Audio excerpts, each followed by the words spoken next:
My goodness. Good morning, good afternoon. Whatever it is for you, I hope you're having a fantastic day. My name is Zach Shomler. This is Strong Opinion Sports, episode 537. And in joining me is my co-host, my dad, Steven Shomler. Dad, how are you? I'm doing great. Great now that I've heard it. Oh my goodness. I tell you, 537 episodes, it still makes me smile, still brings me joy. I love it. I'm getting close to the end of my time in Vegas, and it's funny the emotional journey the city takes you on. Like the longer you stay, the more it kind of grates on you. The flashing lights, the weird Wild West attitude. I actually appreciate Vegas a lot, but the word is like gaudy, right? This the amount of you drive through the strip. I had to today, and the amount of like trucks that have like literal video screens on the side of them advertising, and it's kind of like a sci-fi movie actually, where you're like there's just screens everywhere, kind of like in what's the Coruscant in Star Wars or something, where just there's so many lights and it's so after a while you just get tired of it. It's really interesting how at first I was in awe and I loved it, and then a week goes by and you're like, I'm really sick of those stupid effing lights. Like they just really are getting on me. It's funny. Yeah, when I was in banking, I went to MGM Grand, and it was a vacation I do every so often, about every 6 months, and I could do 3 days, three nights, and then I'd leave that next morning, and that was perfect for me. But I don't think I would have stayed longer. I had a day where I was resting. I went to a couple of nice dinners. I saw a show, and then I was out. Did you ever go in the summer? Yeah, I loved it in the summer because Really? it's way cheaper. I bet it's an oven. It's like an oven, right? but things are way cheaper because nobody wants to go. And the pool is amazing. You can be in the pool for at least a half hour before your skin fries. I bet the guys who do how like cell phones can overheat? Yeah. I bet like the Verizon stores get a lot of business in like July and August. Just people coming in like, my phone is melting, it won't turn on. Like I bet that happens you leave it by the pool for too long and it probably just fries. Yeah, I wouldn't be surprised because it gets really, really hot there. The news of the day, and I'm really curious I want to talk briefly about this, not spend too much time, but because we've already done this, right? The same thing that happened last year happened once again. Our boy Tom Brady has retired. I look, there's not much to be said other than he's the greatest quarterback of all time.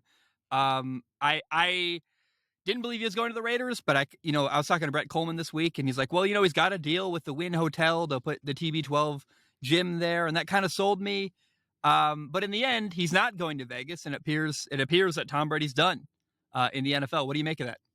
I think he's done. I watched his video, and he said this time for good. And there was just a finality to it. I just think he's done. I think he's going to hang with his kids, and rumor is he's going to be on Fox and talk about football. But I think he's done. I think he's just done. And what do you think? Yeah, go ahead. I have an interesting theory that based on nothing, just my experience with life and marriage and divorce. Everybody said he got divorced because he wanted to play football. What if he was already getting divorced and life sucked and he loved football and he said, screw it, since I'm divorced, I might as well play another year or two. I love that theory. That changes everything. So tell me your favorite Tom Brady memory. Oh, man. I don't know that there is a specific moment. Like the moment that stands out maybe is the Atlanta Super Bowl where he came back and won. That was pretty crazy. But it's not a specific moment. It's really a feeling Tom Brady gave me, which was every time Tom Brady got the ball at the end of a game, minute 30 left, down 5 points, Tom Brady would get the ball. I loved the feeling of inevitability. You just knew he's going to go down the field and score. And how many times were we sitting on the couch where Brady gets a ball at the end and we're like, it's time, like it's going to happen. And it over and over and over again for a long span, years and years, there was an inevitable feeling that when Tom Brady got the ball at the end of the game, he was going to make it happen and win.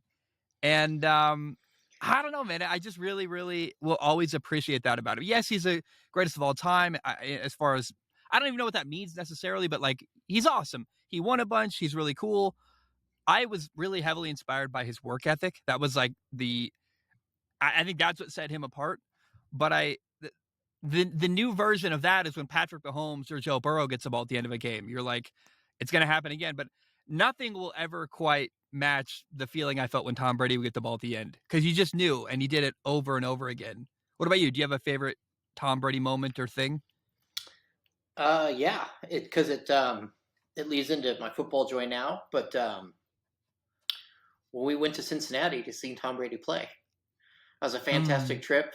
The Bengals sucked. They were a terrible team. I'm still not sure about them organization, but they were a really bad organization. But I fell in love with the city. I fell in love with the city. So it was such a cool experience. We got to see Tom Brady, got to be with you. It was just an incredible trip. We got to have Skyline Chili. We filmed with Skyline Chili. We recorded a podcast with Skyline Chili. We had so many great adventures. And then the next year, Joe Burrow comes to Cincinnati. Now I love the city. I love Joe Burrow, and now he's done well by the city. So that just makes me happy. So it feels like Tom Brady brought that joy into my life. Think about this, man. We got to see Tom Brady play for the Patriots in his final year with the Patriots. I mean, like, I just, I'm really glad.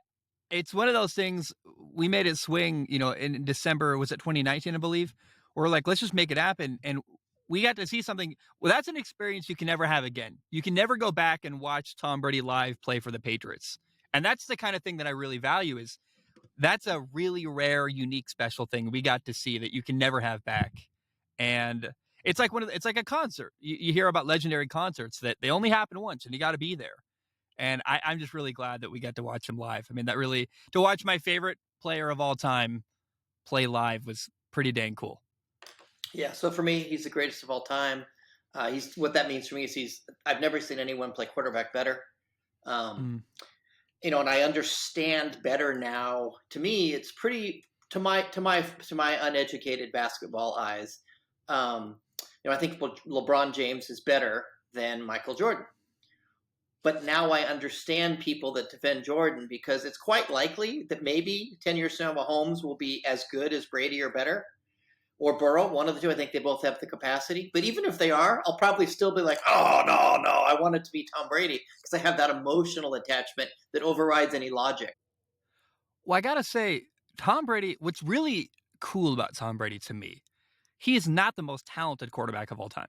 Like, there have been guys who are better athletes with better arms that do crazier stuff. It's his preparation, his leadership, his work ethic. Like, Tom Brady did everything he could control and mastered it. You can't control how tall you are. Thankfully, he's like 6'4". You can't control whether you can run.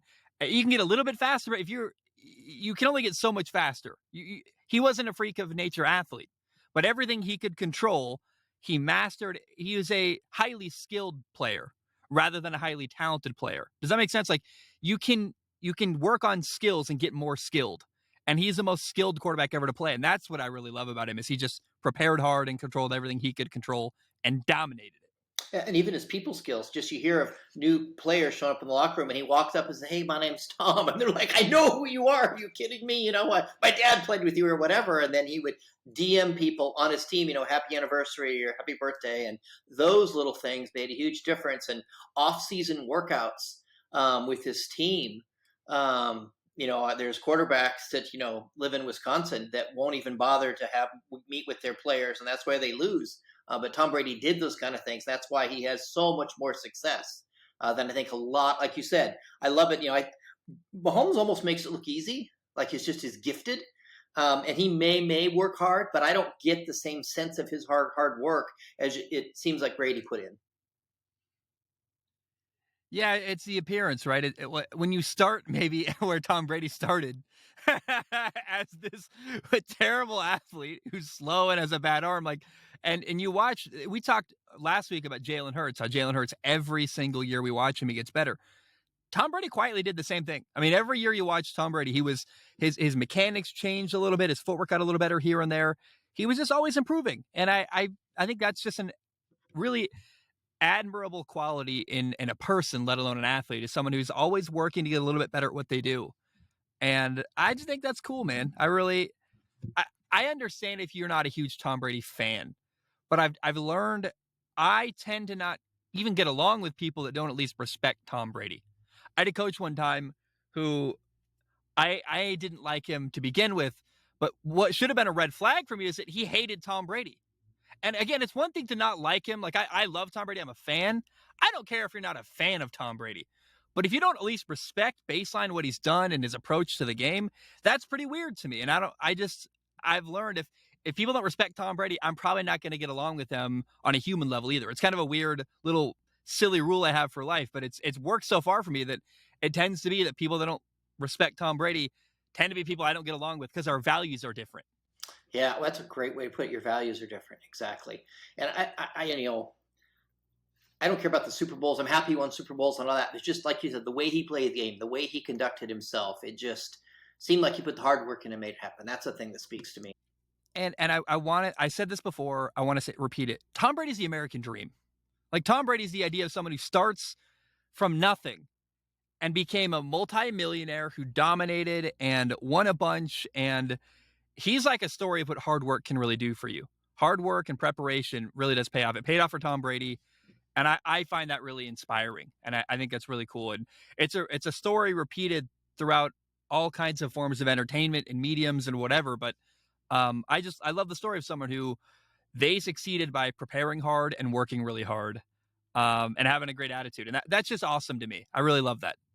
And I think I read today, I think this is accurate, that he's eligible for the Hall of Fame, I think in 2028. I may have that wrong, but I think that's right. And if he doesn't get 100% of the votes, some sports writer is an idiot. I mean, I know the Baseball Hall of Fame is a joke. I think how that's run. I think baseball's so terrible with all that nonsense. But, baseball writers with Hall of Fames just are, I have no respect for them. They're just terrible human beings.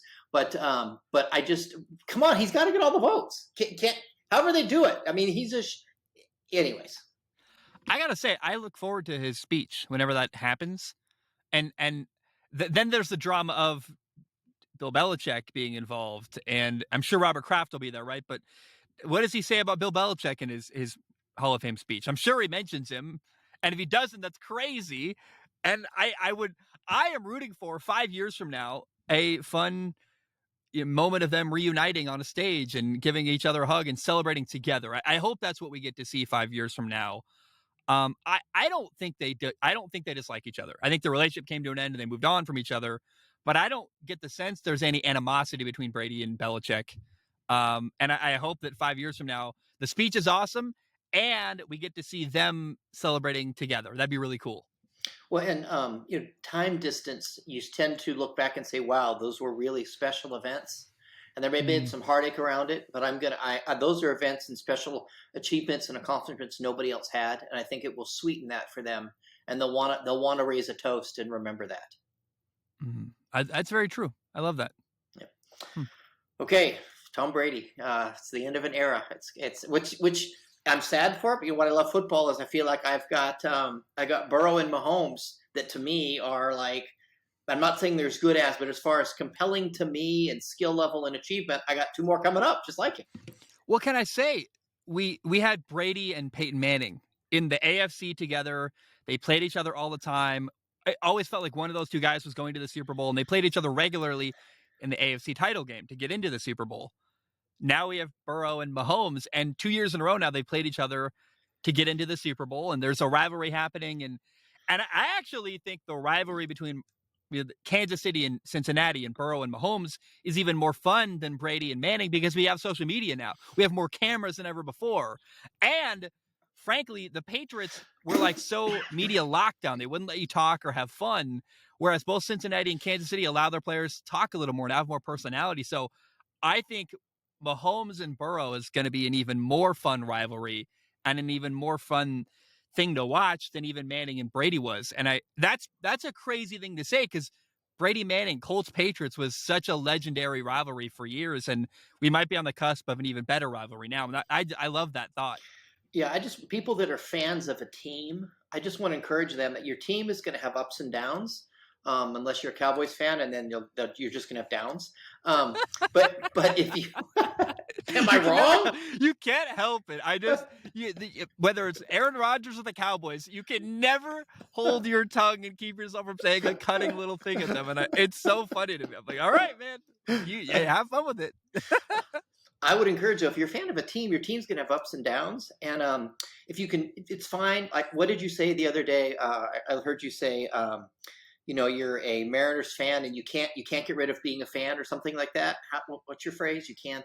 I'm emotionally connected. Like no matter what happens, when they win, I'm happy. When they lose, I'm sad, and I can't remove my emotion from it. Right, but that makes you a fan. You can't defan yourself. You said something. You had some pithy phrase I loved. Yeah, yeah. So I get that people are fans of a team, and sometimes it's cool to be fans of a team. What is the Here We Go show? Uh, Devin, he absolutely loves the Pittsburgh Steelers, and I love his passion for the Pittsburgh Steelers. And so I don't want to take that from him, but if you can also step back and become a fan of the NFL and a fan of the stories and things that are happening, the next 10 years can be a lot of fun no matter which team you root for, because you'll have some heartaches and some victories. Hopefully every fan will have heartaches and victories for the next 10 years, hopefully victories, but not everybody's going to have victories. You can't all win the Super Bowl, but you can have a lot of joy over the next 10 years because there's going to be great stories and great things that are happening. Maybe not with your team every year, but big picture. Yeah, no, I think Mahomes and Burrow are the top two guys, but the other storylines behind them are like, can Russell Wilson revive his career? How about Justin Herbert on the come up? How about Josh Allen? How about Lamar Jackson? Like there's so many crazy names and people to root for. And people that seem like, for example, the Eagles head coach Nick Sirianni, I don't know how you hate the guy. I find him really likable. And there's so many people around the NFL that are likable and easy to root for on all kinds of different teams, and that's a pretty cool thing too. I love that. Yeah, and don't forget Caleb Williams. We got one more year at USC first, but still. Okay, other big news that I woke up to this morning. Sean Payton to the Broncos. Are you kidding me? I am surprised. It took a long time, and I was starting to lose faith that Sean Payton was ever going to go back to the NFL, at least this year. I thought, because, the Saints had his rights still, and I thought for sure he was going to take one more year off. I just was, there was no buzz, there was no hype. He didn't appear to be going anywhere. And this kind of came out of nowhere. I was like, oh my gosh. And Denver traded away first round pick and a little bit more to get Sean Payton. I got to say, I love the move. I think you're so invested in Russell Wilson financially that you have to make it work. And I think the most important figureheads on any football team in the NFL are quarterback and head coach. And they now have the head coach right.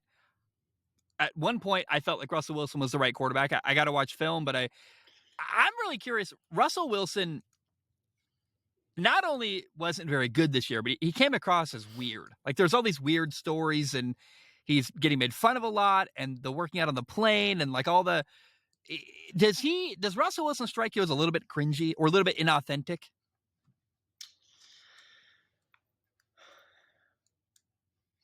I don't.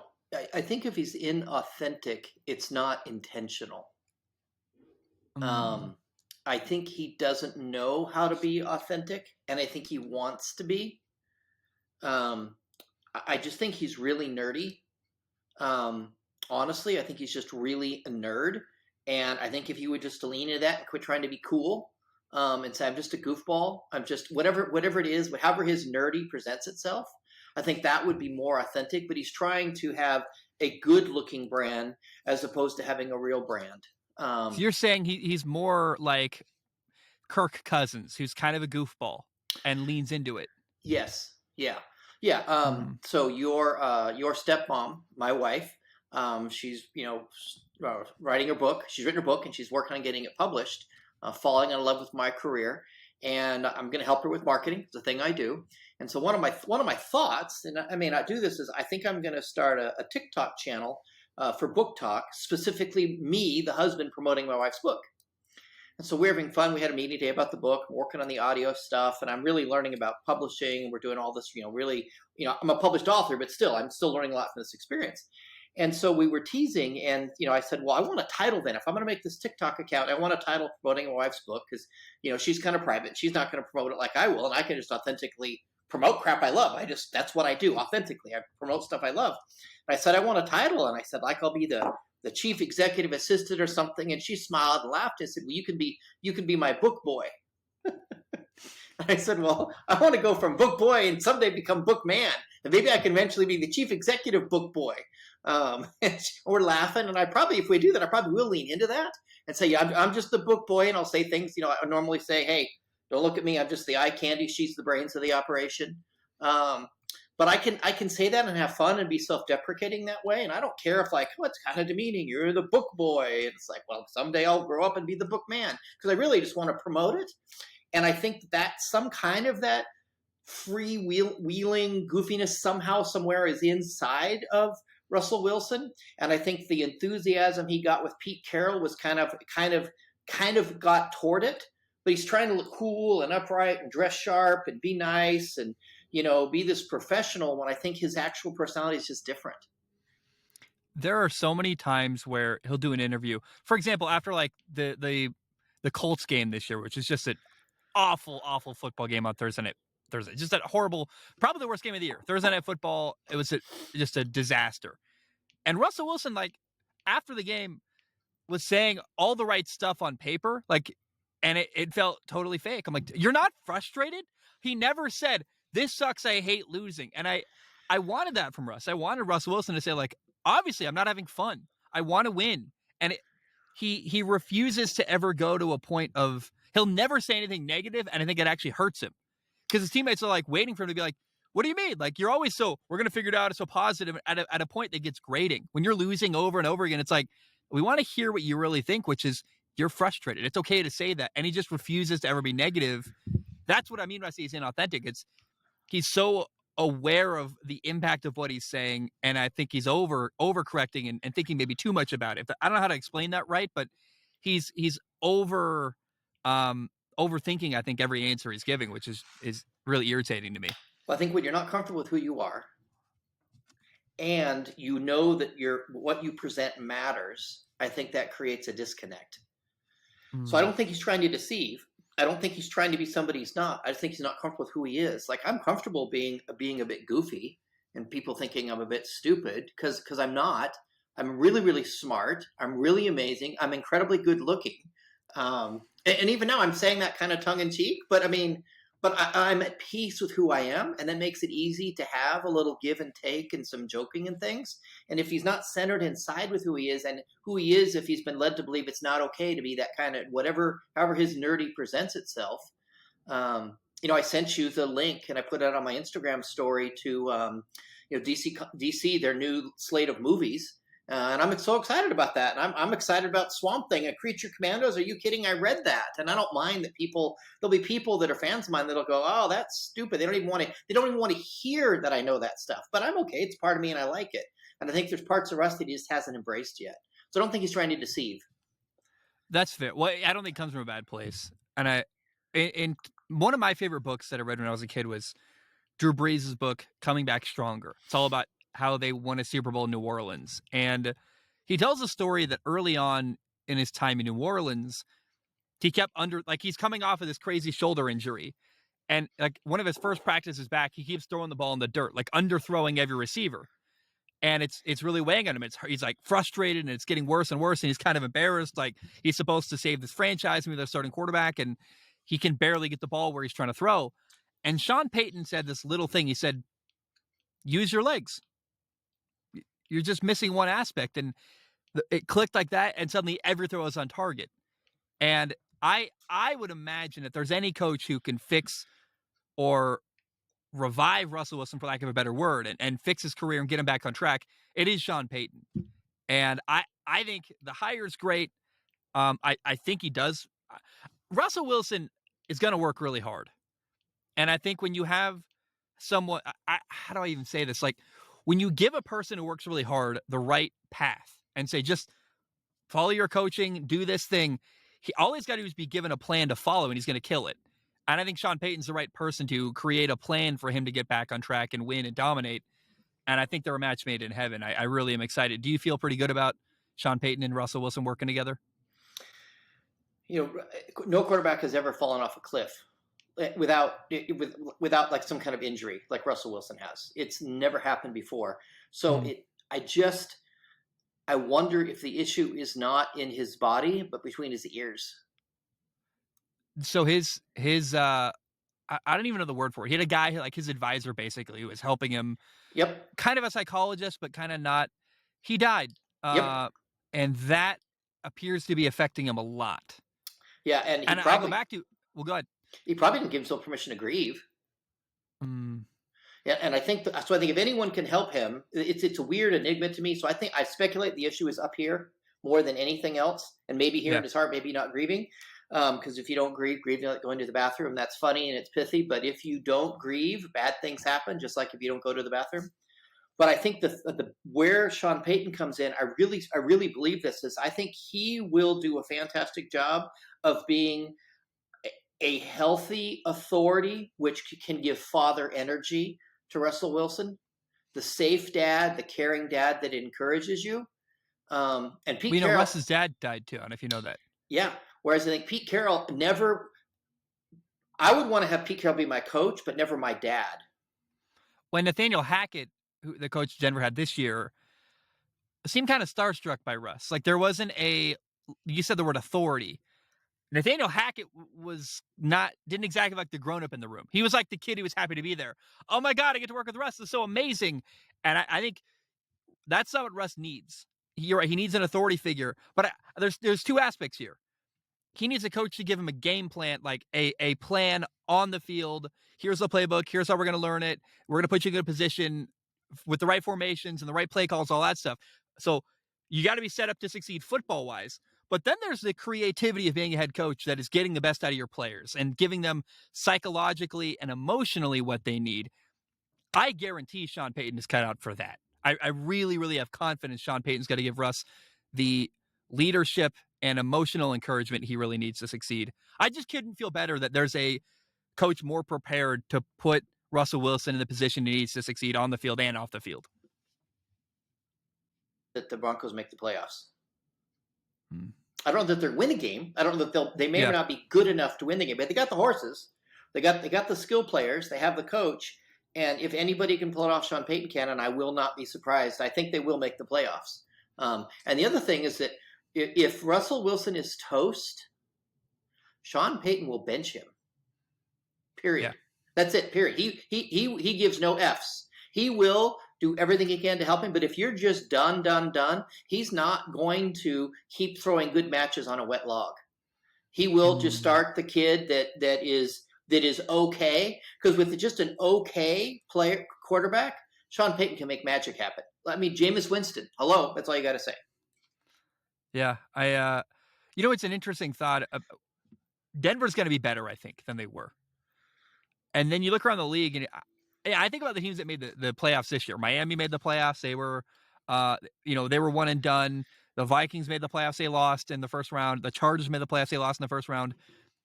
There's so many teams that are going to get better around the Chargers and the Seattle Seahawks made it for the first time. That they made it and lost in the first round. I think the 49ers are going to be really good, but the Rams are going to be better than they were last year. Matthew Stafford's going to be hurt. They're going to be healthy. I think Arizona could be better next year with the right head coach. Denver's going to be better. The Lions are going to be way better than they were this year. I think the Packers are going to be better with Jordan Love. The Bears are going to be better. It's interesting that my point here is that as I look around the NFL, a lot of the teams that didn't make the playoffs this year seem to be in a position to be much better next year. And there's going to be this interesting movement around the NFL. And I wonder how many teams that made the playoffs this year are going to be back again next year. Because I think Kansas City's going to be back. Probably Cincinnati's going to be back. Probably Philly. But I think there could be a lot of fluctuation and changes this year to next year based on the certain teams that make it in. Yep.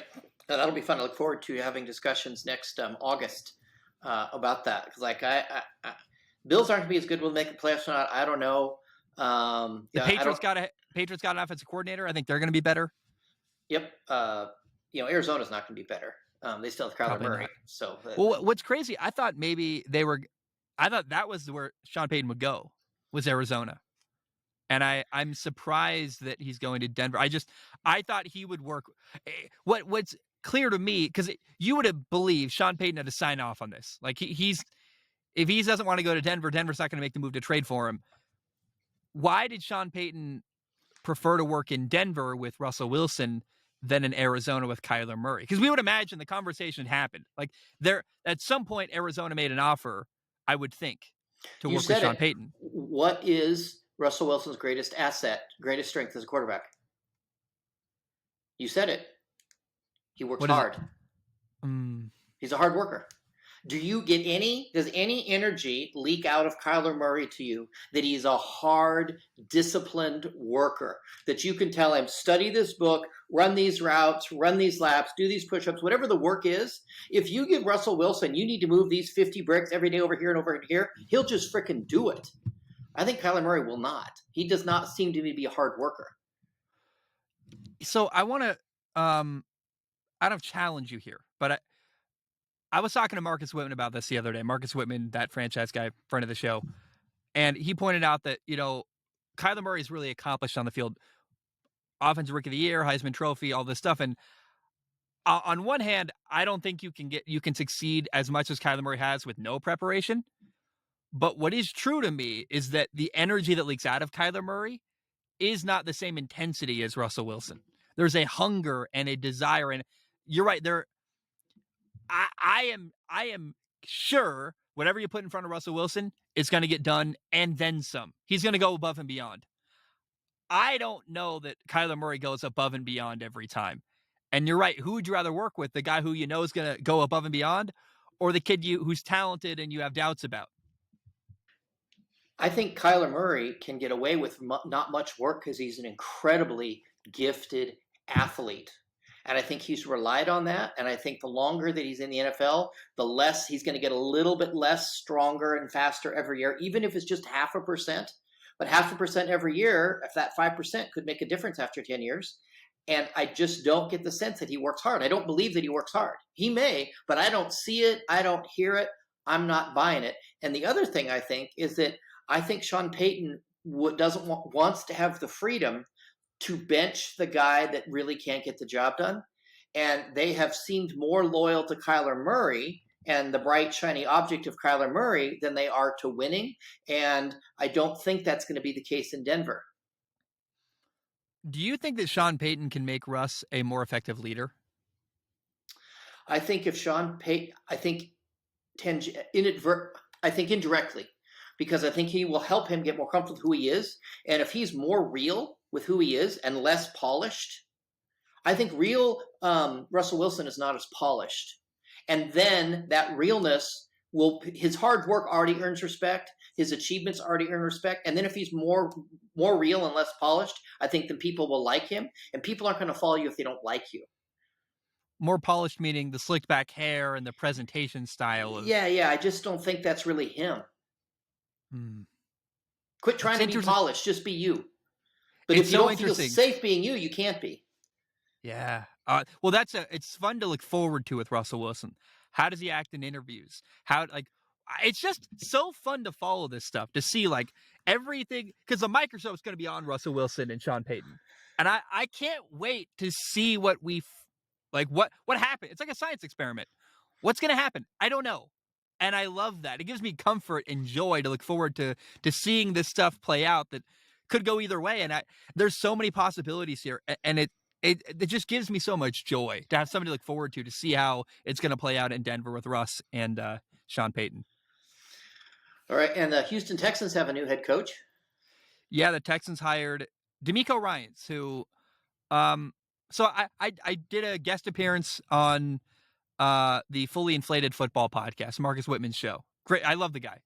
He's probably there's two content creators I listen to. I listen to Brett Coleman and I listen to Marcus Whitman. I had lunch with both of them this week at the same time. And I was sitting here because I don't listen to anyone else in the sports media, but I'm like, hey, these are the two people that have been in my eardrums for years of my life. And I got to have lunch with them. That was very, very cool. And Marcus, when I was on his show, made a great point he said it all weekend, which is that Houston hired what appears from a optics standpoint, the best head coach available. We can talk. I don't like that they hired DeMeco Ryans because he's a defensive coach and I have problems with all that. But the one benefit here for Houston is what Marcus pointed out, that from inside the building, it's a move that's respectable. It's you pulling your pants up and trying to do something really positive. it gives the appearance of we're trying to win, we're trying to get our act together. We hired this really competent, awesome head coach with energy who played for our organization. And I don't know if you know this, DeMeco Ryans made like $50 million as a player in the NFL. He played linebacker for 9 years. That makes me love him. He is not here for the money. DeMeco Ryans loves football, and I think he's going to end up very similar to what we see with Mike Vrabel in Tennessee. A high-energy coach that players love to play for, who probably doesn't have the right quarterback. And we worry about Tennessee and Ryan Tannehill, and the offense always seems like a problem, but the defense is going to be good. The players are going to fight hard, and I think they're going to be a little more buttoned up than they've been in the past years. Is that going to work long-term? Again, I look at Mike Vrabel. Is Mike Vrabel ever going to win a Super Bowl in Tennessee? I don't think so, but it's better than it was in Houston. How do you feel about all that? I agree. I like him as a person. I like him as a human being, amazing human being, phenomenal. You know, some of the people that I say this about, I have no business, but I mean, like, oh, it'd be awesome to have him as a son. How cool is that? I'm older now, so I just look at it different. Like, oh man, that'd be great. So awesome to be his dad. Yeah, I'd be so proud of him. So proud of him. Just phenomenal person. And the fact that he's made a lot of money and he loves football, so that's all good. I just don't like that if I owned a team, I would not hire a defensive head someone that came up through the defense that was a head coach. I just think you're not going to get to the Super Bowl, but they're going to be way better. And I like that they gave him a 6-year contract. Yeah, so I think, again, DeMeco Ryans will hit a ceiling at some point, but that's fine. Look at where Houston is. You would take anything better than so let's look at Buffalo, who's got a defensive head coach and appears to have hit a ceiling with what's his face? I can't even Sean McDermott, right? Yep. Well, Buffalo I think would be healthy to say we don't want to just get to the second round of the playoffs and lose every year. But where Houston is right now, that's a much better improvement. So even if DeMeco Ryans can't win a Super Bowl in Houston, that conversation doesn't matter right now. They just got to get their act together. And I think he's the guy to instill a culture and build them up, if that makes sense. I don't know that he's going to it's like starting a road trip from New York to LA, and DeMeco Ryans can get them at least halfway across the country. I don't know if he can make the drive all the way to LA, but he can get them a long distance and do something better and get them in the right direction. And maybe someday they have to hand things off to a different head coach to get them even farther. But I don't think you worry about a Super Bowl if you're the Houston Texans. You're just trying to not be the worst team in the NFL. And I think DeMeco Ryans does that for Houston. I think the players will love him.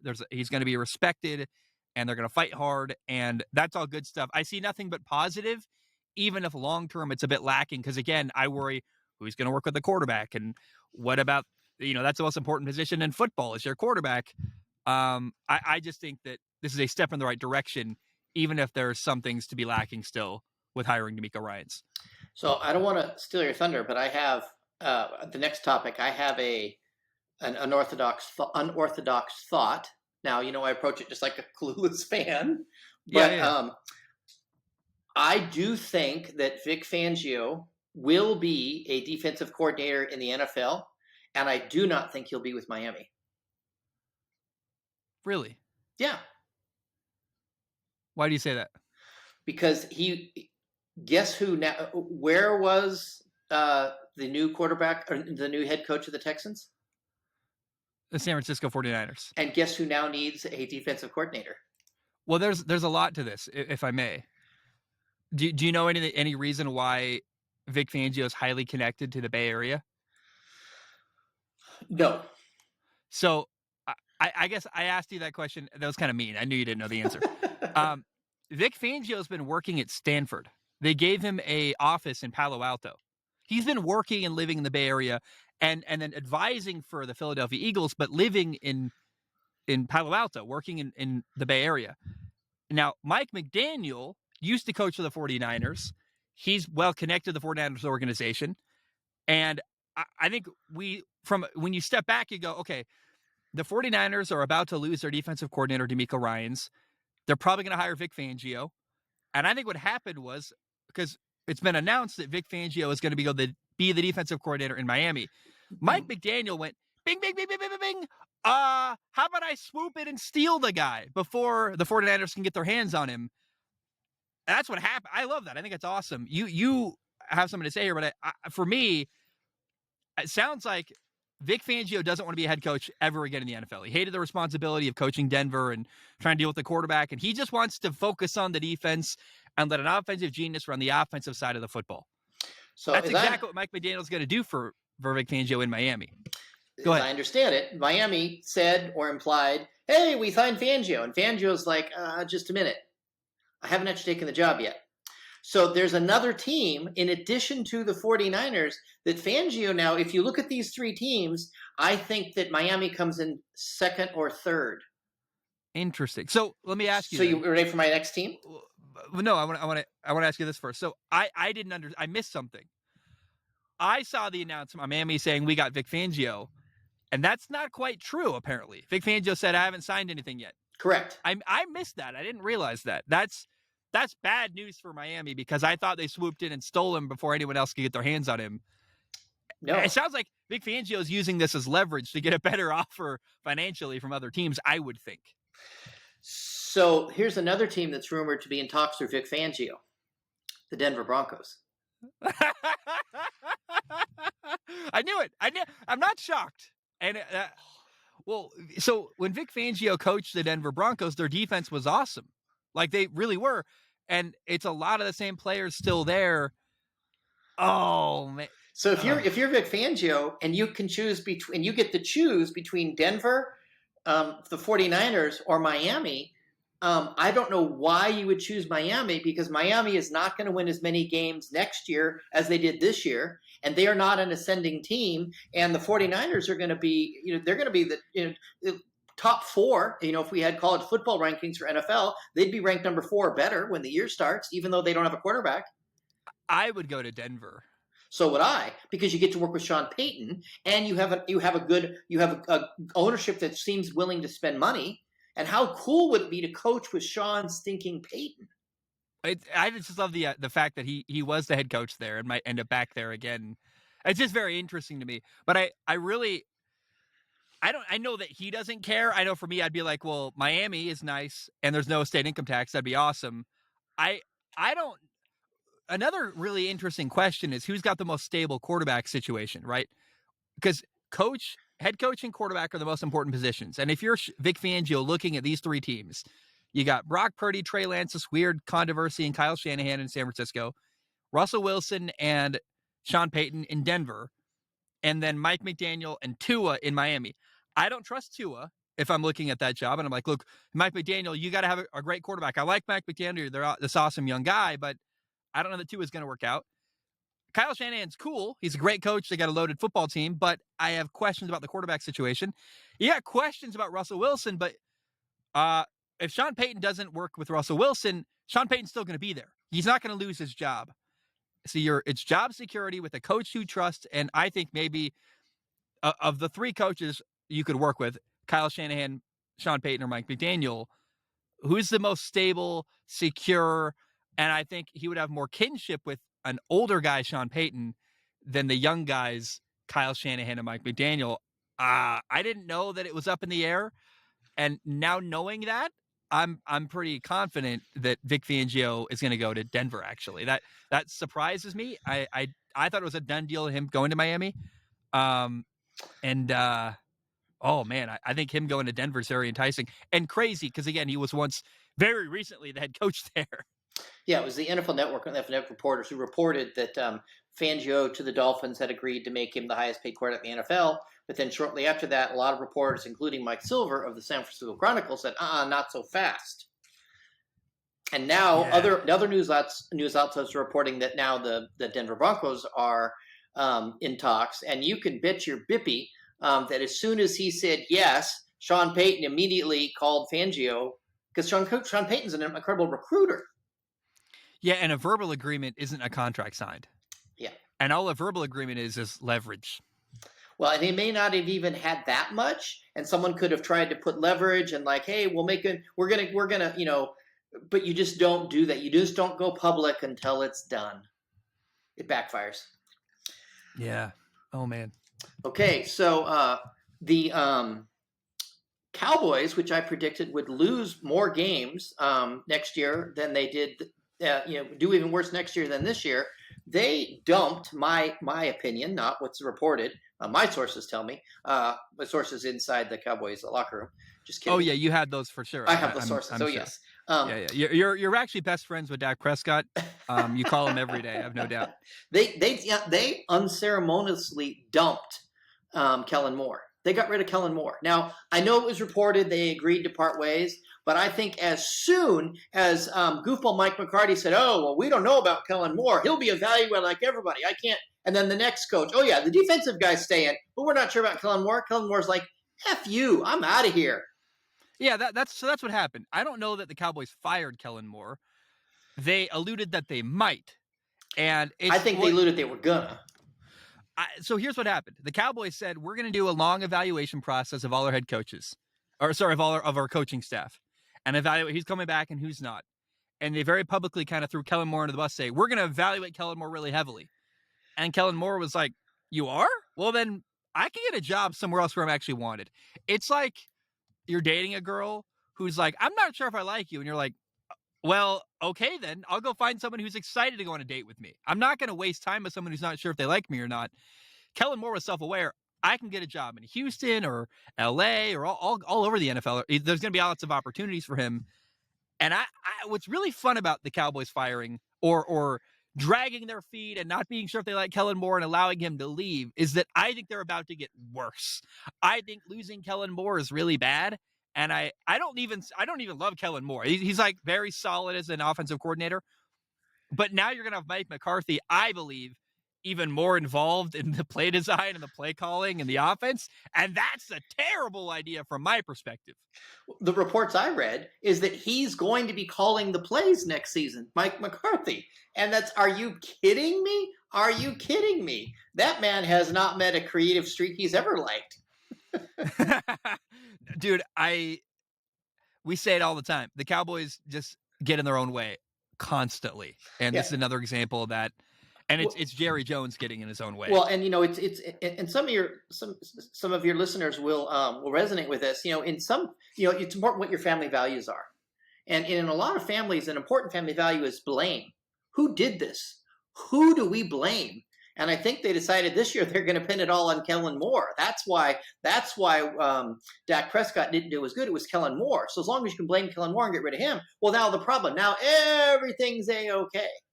You need a fall guy. You need a scapegoat and someone to blame. In unhealthy family systems. Britt Frank, she has an incredible book, The Science of Unstuck. The Science of Stuck, or Getting Unstuck, or something. I'll find it. The Science of Stuck. It's a blue book. It's in my truck. It's called The Science of Stuck. How did you get that book? Someone really smart gave it to me. But it's an amazing book, and it has a little section on different ways families are screwed up with little stick figure diagrams that I absolutely love. Right? And it's easy. It's like, oh, I get it. And even though she writes in a very accessible format, but unhealthy families do that all the time. And there's no way that the Cowboys are a functional family. And so how is Kellen Moore wants to be a head coach? He's getting closer to being a head coach, being at the bad Chargers who aren't going to win than being at the bad Cowboys who aren't going to win. Yeah, so let's be clear. And if anyone's not quite sure what happened, the LA Chargers have hired Kellen Moore to be their next offensive coordinator. And I think it's kind of interesting. There's a commercial going around. Kellen Moore and Justin Herbert once did a commercial together for I don't even know. So it seemed like an electricity company. I'm not really sure what it was, but it was funny. And I highly encourage people to look it up. It's goofy and silly, but it's clear they know each other behind the scenes. And Kellen Moore is a former quarterback, played at Boise State, then played for the Cowboys and was a backup for years, became the offensive coordinator in Dallas. I'm excited for Kellen Moore to work with Justin Herbert. I think it's going to be really fun and interesting. I don't feel great about Kellen Moore becoming a head coach. I'm not sure. I just don't know, but it's going to be really interesting. You got Brandon Staley, the head coach, running the defense, another young coach, Kellen Moore, running the offense, and this young, I just think the energy in LA is really interesting. I don't know how far they're going to get, but I think Kellen Moore just got like a Ferrari working with. He went from a Mustang's an awesome car. They're fast, they're fun, they're kind of loud. But we would both agree a Ferrari is a much better sports car than a Ford Mustang. He's going from a pretty solid sports car to like some of the best you can buy. And I think Kellen Moore going to work with Justin Herbert's a really exciting thought. I think it's going to be really cool. Now, I don't know if you ever followed F1. I'm big into F1. Oh, you're big into Oh F1. yeah. Okay. Oh, Oh, huge. yeah. Yeah. Yeah. There's a cool movie, Ford versus Ferrari. Yeah, and who won that? Come on now. Are you ever going to? So that's a fun thought. Is this a football show? Or are we ever going to talk Formula One? Are we ever I going think to the talk? Formula One days might be over, but if I can get you to watch an F1 race, I would love that. I'll come to your house and sit with you and make you watch it. So you got to watch Drive to Survive, the Netflix series. It'll make you interested, I think. Mm-hmm. Yeah, you said I got to watch Formula One, and my answer is God, I hope not. I think the only thing worse would be NASCAR. Let's just drive, turn left the whole time. Oh man, no, dude. Formula One's actually exciting. I'm a weird. I'll be a nerdy fan and won't make content about it. I'll just be quietly a fan who watches every week, and I'll be like, "Hey, Dad, this thing happened," and you'll be like, "Don't only talk about it for like a minute. Don't waste too much time on this." All right. I feel like I feel like there's maybe we should talk about Rocket Money. Yeah, we got a sponsor this week, and my question for you and my question for the audience is: are you wasting money on subscriptions? 80% of people have subscriptions they have forgotten about. Maybe it's an unused Amazon Prime account or a Hulu account you haven't used in a long time. Well, there's this great app I use that helps me track all the money I spend. Like, I asked the question, what exactly am I spending and what am I spending it on? So I owe a huge thank you to Rocket Money. They have sponsored the show. Rocket Money used to be known as Truebill. And the Rocket Money app shows you all of your subscriptions in one central location in one place, and then cancels whatever you don't want. And Rocket Money can even help you find subscriptions you didn't know you were paying for. Literally, this happened to me. I've told the story before. I had this SoundCloud account I couldn't figure out how to cancel, and Rocket Money solved my problem. I went on the app, I hit cancel, it was gone and done for. And again, you'll find it being double charged, or you might have subscriptions you're not sure of. It's nice to see it all in one place. And actually, another added benefit to Rocket Money is that when you see all your subscriptions in one place, it's kind of a reminder to, oh, I should probably, if I'm not going to get rid of HBO Max, I should probably watch it and like get something out of it. It's kind of a fun way to keep track of everything and makes you appreciate what you are paying for even more. And if you want to cancel a subscription, it's really easy. There's a cancel button, you hit it, and Rocket Money takes care of all the rest. So go to rocketmoney.com/SOS to cancel useless subscriptions now. It could literally save you hundreds per year. That's rocketmoney.com/SOS to cancel your unnecessary subscriptions right now. Go to rocketmoney.com/SOS. They're a great sponsor. Genuinely, I like them. I think they're good. They'll save you some money. And in today's economy in 2023, you should do everything you can to save money. So thank you to Rocket Money. All right, so I got a Rocket Money story for you. So people are listening to Strong Opinion Sports. They're downloading it, listening to it as a podcast under podcast, like Apple Podcasts or iTunes Podcasts or Spotify, right? Those kind of places. Mm-hmm. Some people watch it on YouTube. Correct. Episode 536, we had a comment from Roanoke 42, and he told this really cool story. This is just last week. 536, episode last week's episode. He's so excited that Rocket Money is sponsoring Strong Opinion Sports. By the way, please follow Strong Opinion Sports on Instagram. And he said that according to him, that he loves Rocket Money, that helped him a lot, and have a program where rather than that the money you save goes into a savings account, and that he ended up putting the money into a savings account, and then he ended up short for a thing and discovered, oh, the money I need is in the Rocket Money savings account. So it really helped him in a time of need. So I think that's a great story, and thank you to Roanoke 42 for sharing that story and for being a watcher and a listener of Strong Opinion Sports. And if you're listening on iTunes and you're not sure where to find the show on YouTube, let's be clear.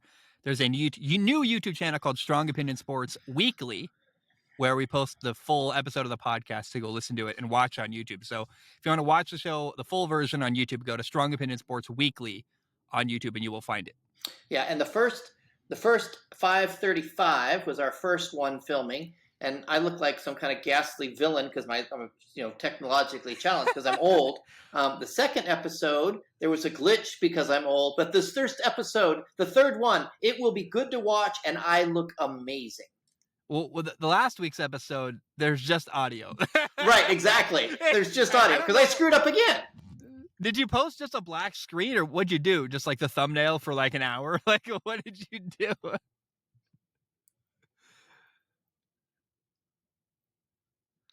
Did you post just like a picture of the thumbnail for like an hour unmoving?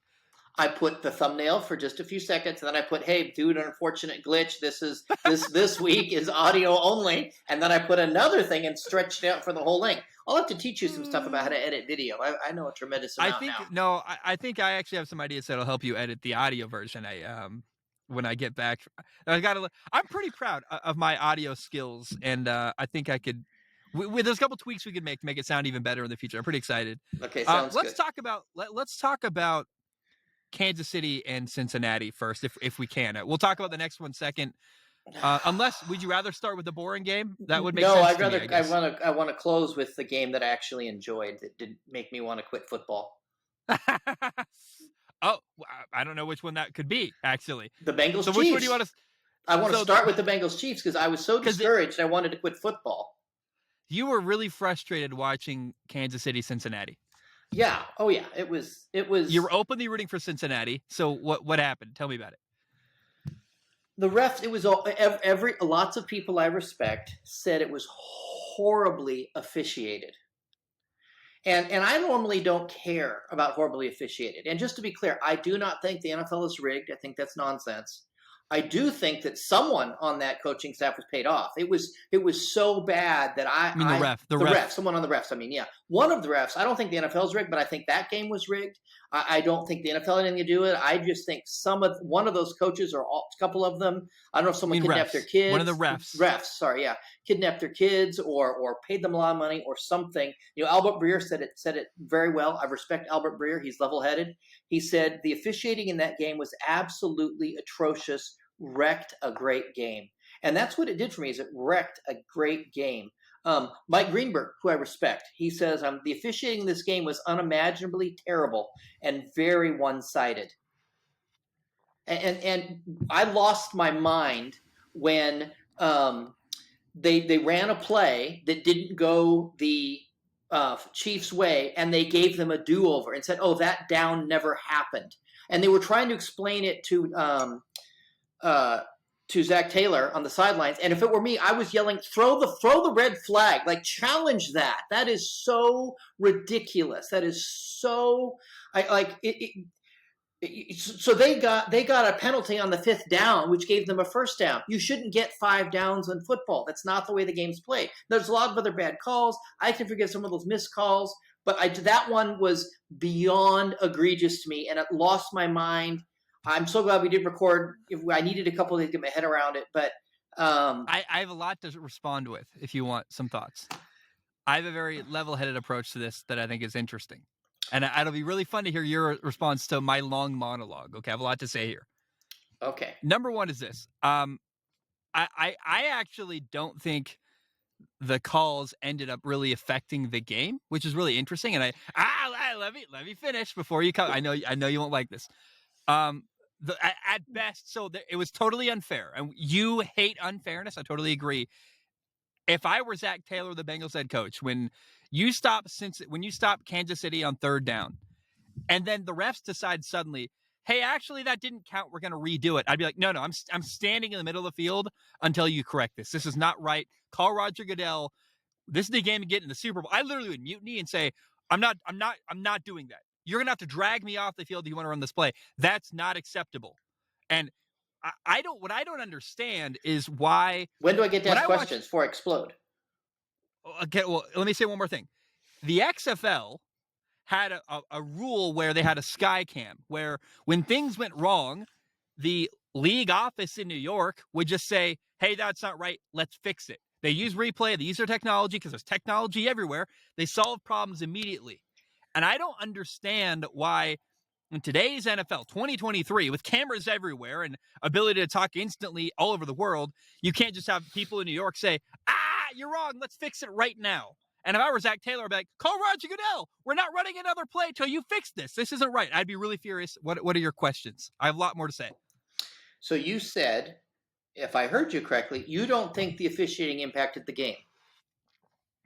Correct. Did that call affect the game?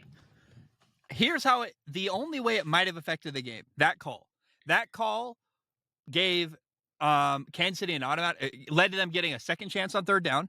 They got the 3rd down. They drove a little bit farther. then they punted the ball away. So at best, the only advantage it gave Kansas City, because it ended up, they didn't score on that drive. It maybe gave them like 20 more yards of field position. So maybe it backed up Cincinnati more than they were before, but that's at best what it did. Uh, Go ahead. do you not think that it's possible that at that point in the game, the Bengals are already feeling like they were fighting the refs and the Chiefs? I think that was a demoralizing, confusing, frustrating call that was not good for their psyche. I've never in my whole life seen or heard of, we're just going to do the down over like it never happened. I've never seen that. The refs, I've seen them run in and stop, run in and just go like this and stop in the middle of a play, like it's already been handed off and they're just running into the middle of it. No one did that. I think it was just complete, utter nonsense. And I think it messed with the Bengals' heads. And I think that's the impact it could have had on the game, at minimum. I have a story, a side tangent if you want, that's a great example of how unfair the play was. Do you want to hear like a 5-minute story? No, I just know it was unfair. It made me sick to my stomach. It was totally wrong. And then there was more plays. They did that. They didn't call. Anyways, it was horribly one-sidedly officiated. I'm going to tell briefly. I got punched in a Planet Fitness the other day. Oh my goodness. Yeah, it was the day of the Chiefs Bengals game. And the guy was a Chiefs fan. We had like this interaction where I took the shower and he wanted the shower, so I ended up giving him the shower. He glared at me, he was really angry. He punched me. I talked him down. I de-escalated the entire situation. And as we're dealing with this, and he's calming down. He was very, I think, very emotionally immature.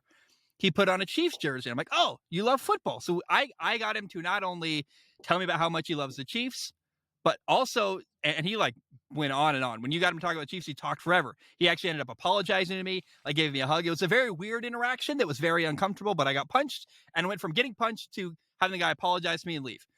That's at one side of Vegas. 2 days later, in a different area of Vegas, I'm at Planet Fitness. That was morning. This is the evening.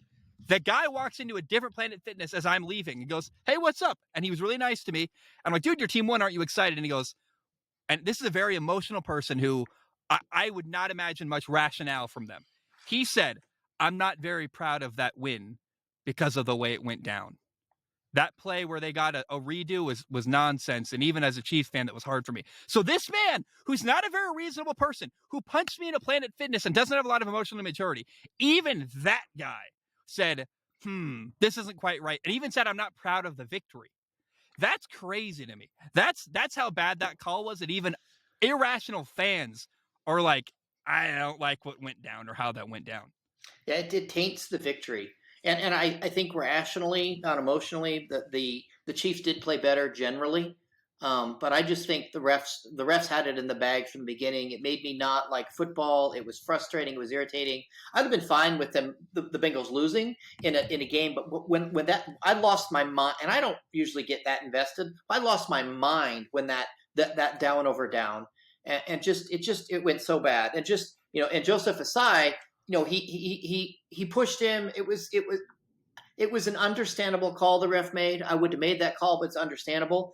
And then, Jermaine Pratt, and I just, some people that don't know, there was a lot of scenes right after the game of him yelling as they're going to the locker room, how could you push that quarterback, yelling at Osai? And Osai was on the sidelines crying and awful. And then I love that Pratt came out, later and made a statement and said, I was in the wrong. He yelled at his teammate who cost them, the chance to get in the Super Bowl. But one play never makes the game. There's a whole bunch of plays, right?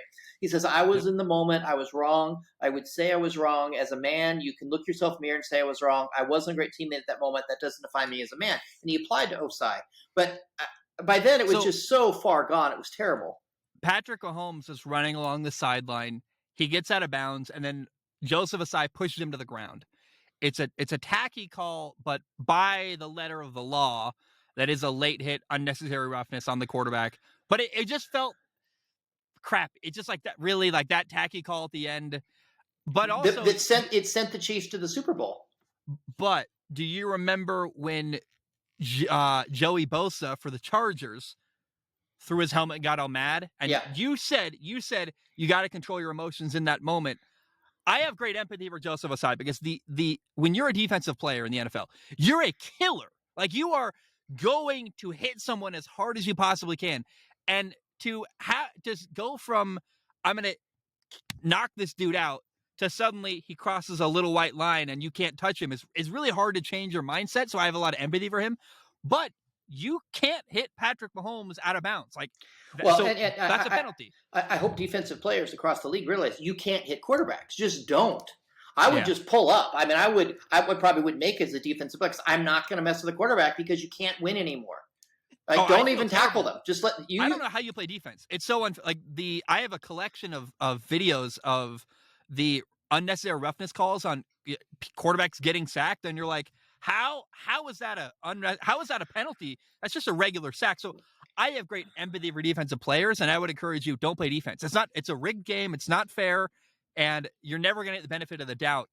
But that was a penalty, and it did give the Chiefs more yards and made the field goal easier. But the only answer there is, hey, Joseph Asai, the minute he goes out of bounds, you can't touch him. And he did touch him late. That is technically a penalty. And they didn't no matter call how frustrating. an unnecessary roughness on Joe Burrow. I mean, it was terrible officiating. So that being said, someone needs to muzzle Eli Apple. The mayor of I thought Burrowhead was funny and cute, Yeah. right? Just to say once, right? But the mayor of Cincinnati, he obviously really hurt his team because he got called out in the trophy ceremony. He got called a jabroni. I mean, so I think that trash talking really motivated the Chiefs. And I think that Cincinnati needs to learn to keep their mouths shut. And that mayor, I blame him for some of the loss. Just keep your, because like we want a DNA test to see if Joe Burrow is really Patrick Mahomes' dad. I mean, that's ridiculous nonsense. The real sin of the mayor thing in Cincinnati is it was terribly written. It wasn't even funny. It was just like cringy. I don't mind if you're going to talk a little smack, but at least do it in a tasteful, fun way. It was literally like badly written. I think like he had an assistant write it for him and he's just reading the script. That's the problem with the mayor thing, is it wasn't funny. You can do that in a lighthearted, fun way, but it wasn't funny. It was just like cringy and posturing and like pandering to your city. It was very weird. The mayor thing was like awful. So the good news for me, because I do like the Bengals, like Burrow. Burrow leaves, fine, Bengals, whatever. I love the city, the team. Hopefully they get better run someday. And it looks like maybe they are on the way to getting better run, which would be awesome. But the good news for me from liking the Bengals is that when they play the Chiefs next year, it is going to be all out for blood, do or die. And if I don't know, the next time the Chiefs play in Bengals, in Cincinnati, the Chief fans should not go. They should not attend that game. I think they will get beat down. I think they will think, are we at a Jets game? Are we at an Oakland Raiders game? What just happened? Because I think there's going to be so much bad blood and animosity on the Chiefs side. I mean, on the Bengals side, because we got screwed over by you. Have you ever used lighter fluid?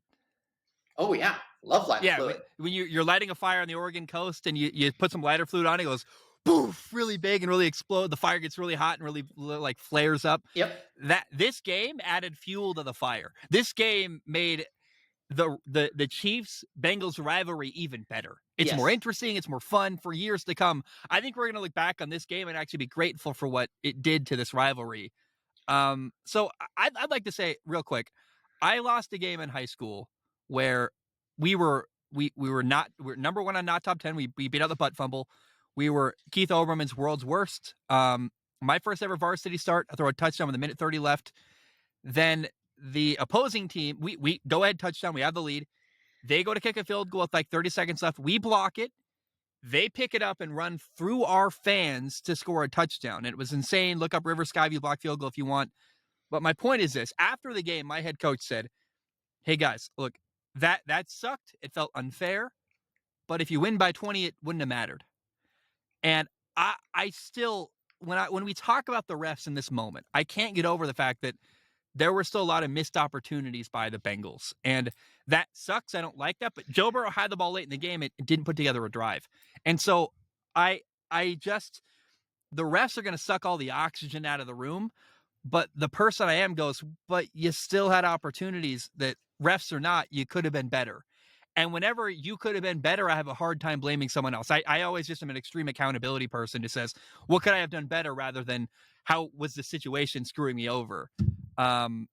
Yeah, but Can I? every time you played that team after that, you put the beat down on them. Yeah, we killed them. Can I? So we started with the refs for this long monologue and this whole conversation. I just got to say, I've really enjoyed the Bengals Chiefs game. Was so fun for me. I really.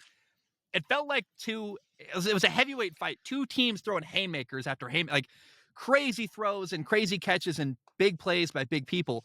Patrick Mahomes had this early touchdown where, like on fourth down, they sprint right. Travis Kelce runs a corner, then comes back and they throw a touchdown. And then Joe Burrow throws a touchdown in a double coverage to T. Higgins on the right sideline. And then on fourth down, on like 4th and 6, Joe Burrow throws a long touchdown or like a long ball to the goal line to Jamar Chase against double coverage. And then Mahomes makes this play where he escapes the sack and throws a touchdown over the middle. And it was just like back and forth and back and forth. And I know the refs tainted the game for you, but did you not appreciate the back and forth nature of this game? Because all I wanted from this game was it to be close at the end, and it was. It was 2020 at the end. I didn't know who was going to win, and that to me is a perfect game. I really didn't focus much on the refs. Did you enjoy at least the back and forth nature of this football game? Once they got a do-over and got to have a penalty on 5th down, once You that just play, checked out I emotionally. lost my mind, and then I couldn't even. Just the whole thing became tainted, and it was very discouraging. I'd never seen that before, and Yeah. just like it's tainted. And I hope the Chiefs lose. I hope they lose in the Super Bowl because it felt tainted and not cool. And if they win, let's put an asterisk next. I will always put an asterisk next to it if they win that Super Bowl. It just felt so unfair. It just so many it's just so many plays against them. Calls against them. It just ruined it for me. It just did. It's forever a ruined game for me. It's a game in Kansas City. Kansas City's known for the mob. I don't know. I don't want to throw anything out there, but like, you never know. So when I said, hey, which game do you want to start with? There was one game that was exciting that I loved and one game that you loved. So you hated the Bengals Chiefs game. I loved it. I absolutely hated the Eagles 49ers game. It was 31-7. It was never interesting. It was never close. It was never compelling. I don't even have a lot to say. It was just wholly disappointing. Like early in the game, Brock Purdy gets hurt. And I didn't care. I was like, I watched the Eagles lead grow more and more. I haven't one interesting insight, but what are your general takeaways from the Eagles 49ers game in the NFC title? Well, just on a personal for my enjoyment, when I don't care who wins, right? Then Yeah. I like a close game. But if there's a team I want to win, I love them to win by a lot and a complete and total beatdown. I revel in it. That being said, even I would have liked it. I loved it when the Lions came back and beat the Packers to end the season, and that was a close game, and I enjoyed that close game. But generally, I wanted Jalen Hurts to go to the Super Bowl, and so I was happy they were cruising into a victory. It was great for me, just because that's what I was enjoying. But normally, I like a close game. This I liked the beat down. When you've got a team you're rooting for, you like when they just dominate. Yeah, I See, did.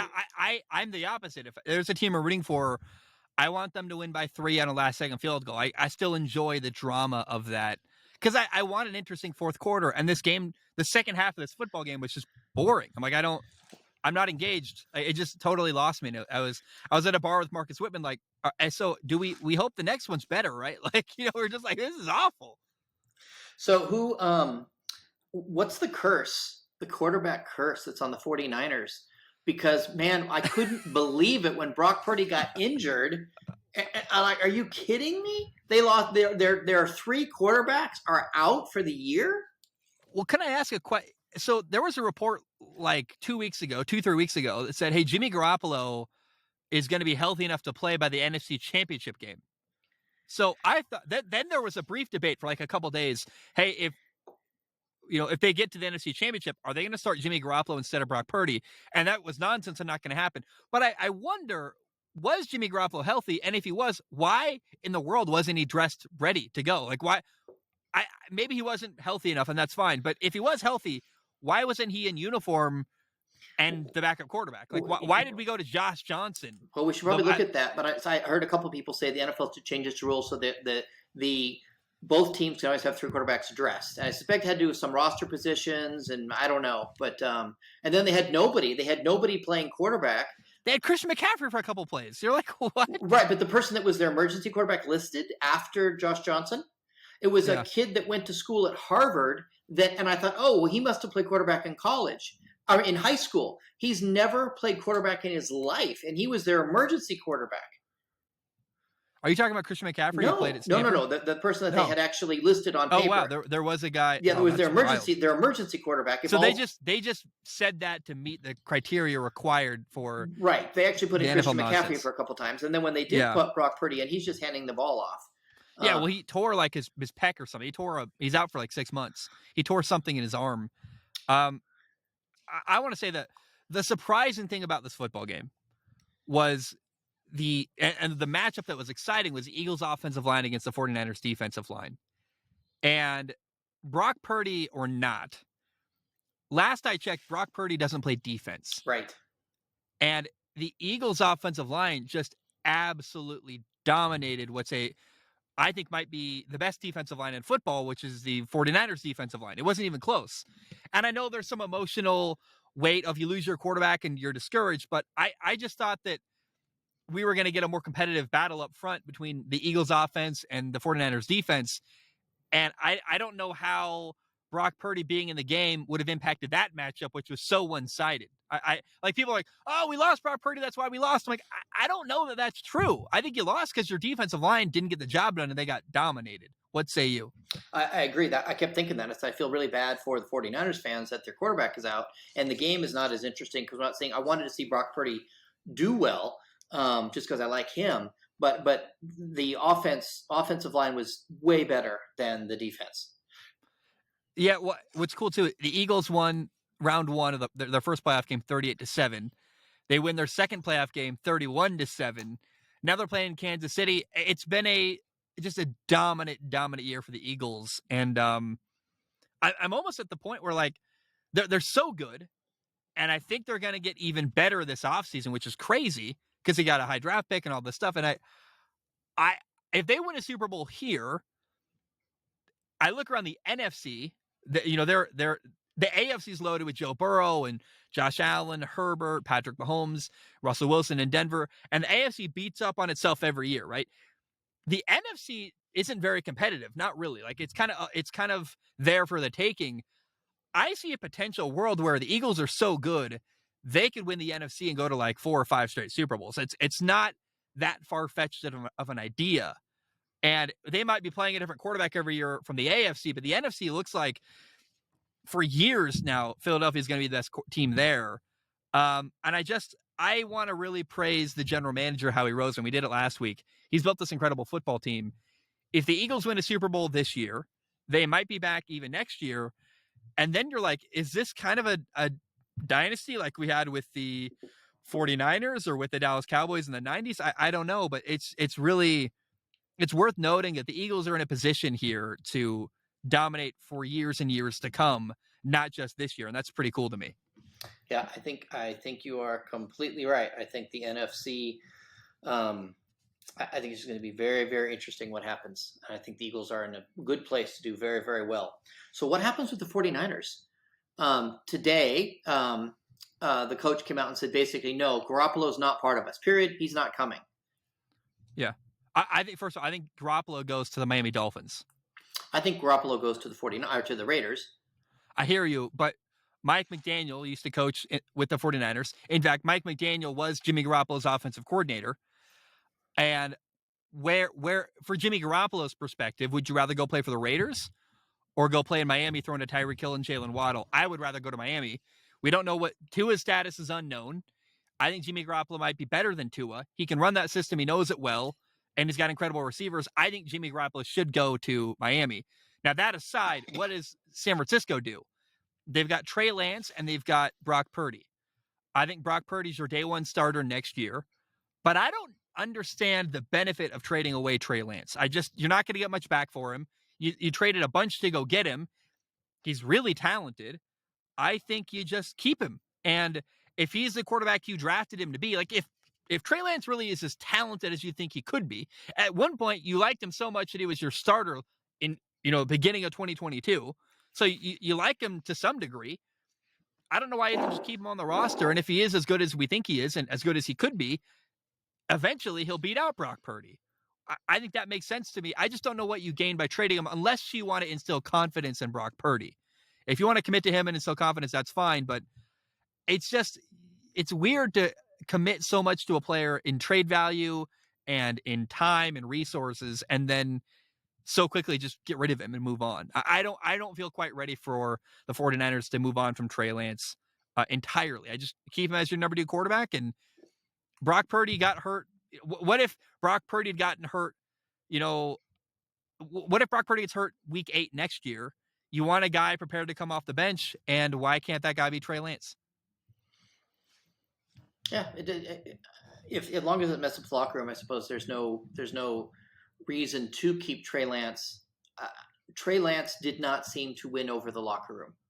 No, they seemed to like Garoppolo more. They definitely love Brock Purdy. I think Trey Lance is fighting an uphill battle. Well, that's why I wouldn't start in week 1. I think Brock Purdy's your guy until proven otherwise. But you're going to trade away Trey Lance for like a 3rd round pick. I don't know how that really benefits you. So I don't know why you can't just keep him and make him your backup and just wait and see. I just, because you're not going to get much back for him trading him away. So what's the point then? And also, if Trey Lance goes away from San Francisco, how does he really succeed? I don't know.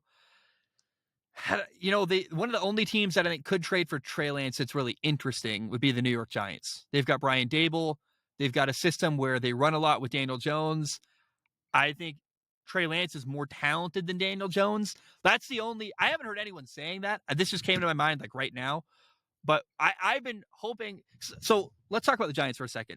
A lot of people ask me, what should the Giants do with Daniel Jones? We both agree. You keep Daniel Jones. He's good enough. And you're not going to get really an opportunity for a long time to get a better quarterback than Daniel Jones. You're a playoff team with a later 1st round pick. And frankly, if you're the Giants, your quarterback situation is good enough and your team is really bad. You somehow made the playoffs with a bad roster. All your draft picks for the next couple of years have to go into building a better football team. You can't waste resources on a different quarterback when the one you have is okay. But pretty much the only person out there that could be an upgrade at quarterback long-term is Trey Lance. And you can get him for cheap. And Brian Dable's a genius offensive coordinator. He developed Josh Allen. He also loves to run a lot with a quarterback, which is something Trey Lance does really well. I think the thing I haven't heard from anyone else, and you'll only hear this from me, Zach Shomler, but if you can trade a 2nd or 3rd round pick for Trey Lance and get him in New York with the Giants, that's an unbelievable value that could really pay off long-term. So if I'm the Giants, actually, I re-sign Daniel Jones and I trade a 2nd round pick to get Trey Lance and just build and work with him. I love that idea. I don't know the answer to this question. Why not Derek Carr to the Giants? Too expensive? Derek Carr's more expensive. More expensive. And he can't run around. He's more. Derek Carr is an expensive option at quarterback. And I don't know that he's that much better than Daniel Jones, that he's worth the difference in financial struggle. And Derek Carr can't run around. Part of what I like about Brian Dable's system is he empowers quarterbacks to run the football and run for yards. And Derek Carr just doesn't have that dynamic to his game. If I'm the Giants, if you're Miami, I would rather have Derek Carr than Trey Lance because Derek Carr is going to run your system better. But part of what Brian Dable does well is, again, the word is empower quarterbacks to run the football. He creates a system that uses quarterbacks' legs. He does it with Daniel Jones. I think Trey Lance is even better running the football. I think Trey Lance fits incredibly well into Brian Dable's system and better than Derek Carr would. Any news on any thoughts? When you're down there, around cool stuff. Any thoughts on where Derek Carr might go? There's rumors today here on the ground in Vegas. The beat writers are saying that, because I was actually hanging out with one on Monday. He's like, it looks like the Raiders are actually considering not trading Derek Carr. Now that they thought they were going to get Tom Brady. They didn't. And the Raiders appear to be panicking now, thinking they were going to get Tom Brady, which is really fascinating to me. They didn't seem to have much of a plan beyond Tom Brady. And so Now they're scrambling to try to repair the relationship with Derek Carr, apparently behind the scenes. Good luck with that. I think Derek Carr wants out, and you burn that bridge. This is why the benching Derek Carr never made sense, because you have a quarterback who's good enough. I just don't know why you burn the bridge until you have to, and it seems like the Raiders made an unforced error by benching Derek Carr. And if they want him back, I don't think they're going to get him. It's just not a great scenario for the Raiders. And like I said, that event I went to Monday night was at a beat writer's house. So like, and I don't know how much weight that has, but he follows the Raiders a lot closer than I do, and he's got connections in the city. And he says the Raiders are trying to So any word repair on things. any thoughts? If you don't have them, that's okay. Where Derek Carr might go? I don't, but one of the teams that have been thrown out there is Houston, which is very bizarre to me. I don't. David Carr, Derek Carr's older brother, was the first ever draft pick by the Houston Texans and had a horrible career there. And people would say he was a bust, but I would say that the Houston Texans were a terrible franchise that had no offensive line, and that's why David Carr failed. It seems weird to David Carr was your first ever franchise quarterback. It went really badly. Why would you've got this like trauma in the family with the Carr family and the quarterbacks there. I don't know that it makes any sense for Derek Carr to go be the quarterback of the Houston Texans, given that history and that connection. The one team that I was talking to Marcus Whitman about this yesterday. Why not Carolina? Carolina's hired Frank Reich. Maybe they like Sam Darnold. Sam Darnold did some good stuff, but one thing that is really, really clear with Frank Reich, he wears his faith on his sleeve. He's a very devout man. So is Derek Carr. And I think the kinship that you could have between Derek Carr and Frank Reich in Carolina, two guys that are men of faith who talk about that a lot, I think could find kinship there and really connect on a personal level because they both played quarterback in the NFL. Remember, Frank Reich is the first ever quarterback of the Carolina Panthers. He's now their head coach. I think Derek Carr playing for Frank Reich in Carolina is like a really interesting opportunity. And that's the one that excites me personally is Derek Carr to Carolina. I think Derek Carr is going to go to Carolina. I think Aaron Rodgers is going to go to the Jets, which is hilarious and weird given that they also took Brett Favre after his time at the Packers. And then the underrated story is if Trey Lance goes anywhere, I really like the Giants trading for Trey Lance. That's a really cool little thought, and I have nothing behind it. It's just a thing that I would love to see. But if that does happen, I got to be the first person in the world saying that. And it's happened before that I put something out there and then someone hears it and gives them an idea and their front office makes a move on it. So, hey, Giants, if you're listening, make the move. I'd love to see that. Okay, two little things, then we're done. But we both love Brett Coleman for different reasons. You like his football acumen. I like his whiskey cocktails. And I just like Brett Coleman. I'm a fan of his. He put out a tweet right after Brady retired that I absolutely loved. Caleb Williams, you are a Tampa Bay Buccaneer. Yeah, probably. So they just need to tank this year, and then next year they can get Caleb Williams. I don't think they need to try to tank. Their only quarterback on the roster is Kyle Trask. Like, you just don't add any quarterbacks. Play Kyle Trask all year, and you're fine. You're going to be the worst team in the NFL. It's not that hard. First of all, Tampa Bay has some good players, and they will even in 2 years from now. I think you play a terrible quarterback. You just don't try to get better at quarterback. Play literally a dog. I almost said the S word. Play a terrible quarterback and let it play out. I think the natural progression will be you're going to be a terrible football team that doesn't make the playoffs and it's a number one overall pick. I got to say, I shook hands with Brett Coleman this week. It was pretty cool. I shook hands, gave him a hug. He's a nerd in the best way possible. He has this massive camera, Sony, with like a long telephoto lens, and he just runs around the field taking pictures and sniping pictures left and right. And he's a really fun human to interact with. Me and Marcus were talking about Brett because Brett, if you ever are a football creator on YouTube, you'll probably interact with Brett at some point because he goes out of his way all the time to help creators smaller than him with brand deals, with advice to make sure we're getting paid the right amounts. Like he really does so much for the other creators in the space. He's very unselfish, and I mean, I'm sure it serves him because if we get better rates, it probably helps him get better rates, with brand deals. But he really helps a lot of people succeed in the sports content world. I would say he's very unselfish with sharing information and sharing advice and tips and tricks of the trade. And he's kind of like the godfather of the YouTube football community. So to meet him in person was pretty dang cool. We went to Cane's Chicken. It was me, EJ, Marcus Whitman, and then a guy from Chargers Wire all having lunch. And it was just kind of surreal to be like, I have spent so many hours in my car, whether they know it or not, with EJ and Brett and Marcus. And so to have them go from my ears to my eyeballs and get to sit down and have lunch with them was pretty dang cool. You got to see each of them with your very own eyeballs? Yeah, in person, man. It was awesome. I touched him. I touched him for real. Maybe I always say if you're writing the show, I'll read it with my eyeballs. I can't say I touched him. With my own hands. I touched Brett Coleman. Someone clip that out.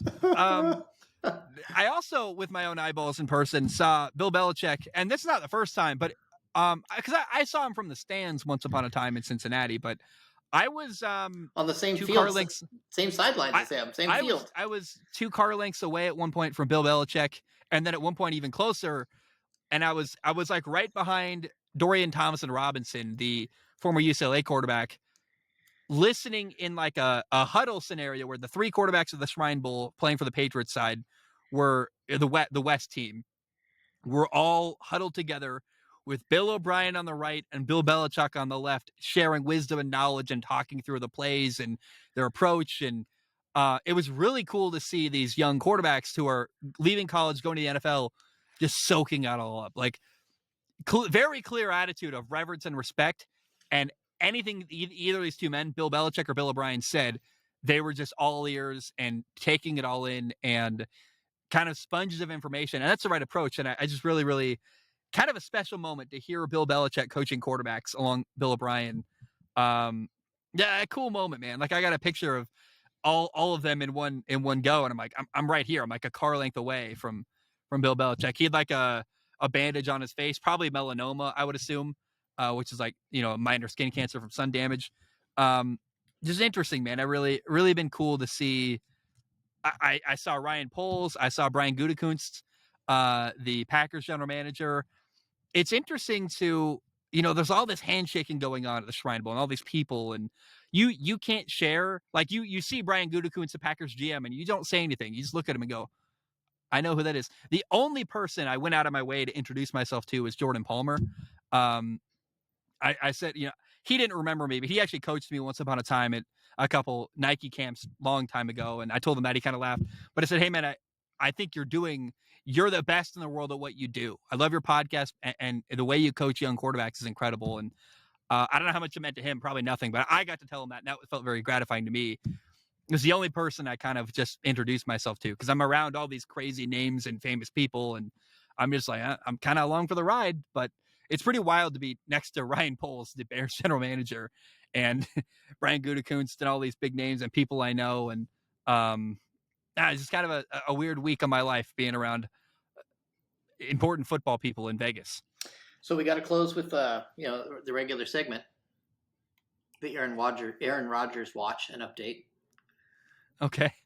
He's so terrible. He's his quote on the McAfee show. Wait, hold on. You can't start that way, man. Like, I love you so much. He's so terrible. Give the guy a chance, for goodness sake. Like, how what have I said? You can't just, how about you say what he did before you call him terrible? I guess all I'm saying. Like, what did Aaron Rodgers do this time? That's what we should call the segment at the end of the show is Steven Watch. What did Aaron Rodgers do this time? It's not Aaron Watch, it's Steven Watch. How did Aaron do something that hooks Steven Shomler is really the question.